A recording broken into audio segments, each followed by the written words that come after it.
ছিন্ন কণ্ঠে কাঁদি আমি, চিনি তোমা চিনি চিনি চিনি। বিজয়িনী নহ তুমি, নহ ভিকারিণী, তুমি দেবী চিরশুদ্ধা তাপস কুমারী, তুমি মম পূজারিণী। 4 দিন আনন্দের পর আজকে আনন্দের ক্লোজিং বা পরিসমাপ্তি ঘটে। বিসর্জনের মধ্য দিয়ে এই আনন্দের ক্লোজিং। বিসর্জন মানে কিন্তু বিজয়া নয়, বিসর্জন মানে হচ্ছে নিরঞ্জন, বিসর্জন মানে হচ্ছে ভাষণ, বিসর্জন মানে হচ্ছে ভাসিয়ে দেওয়া, বিসর্জন মানে হচ্ছে বেদনা, কষ্ট, দুঃখ, যন্ত্রণা, চোখের জল। তাহলে আমরা সিঁদুর খেলি কেন, আনন্দ করি কেন? আমরা আনন্দ করি বিজয়ার জন্য। কারণ বিজয়া মানে অশুভ শক্তির উপর শুভর বিজয়া।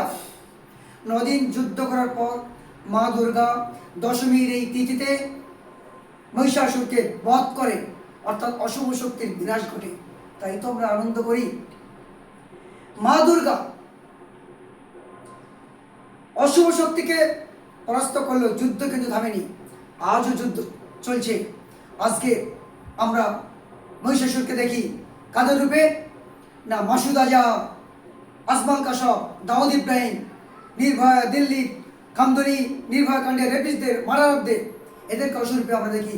আজকের মা দুর্গা নিজে মর্তে এসে হত্যা করছে না, কিন্তু বিভিন্ন প্রক্রিয়ার মাধ্যমে, অর্থাৎ বিচার প্রক্রিয়ার মাধ্যমে তাদের বিচার হচ্ছে। এই যুদ্ধ চিরদিন চলছে, অশুভ শুভের লড়াই, ন্যায় অন্যায় লড়াই চিরদিন চলছে।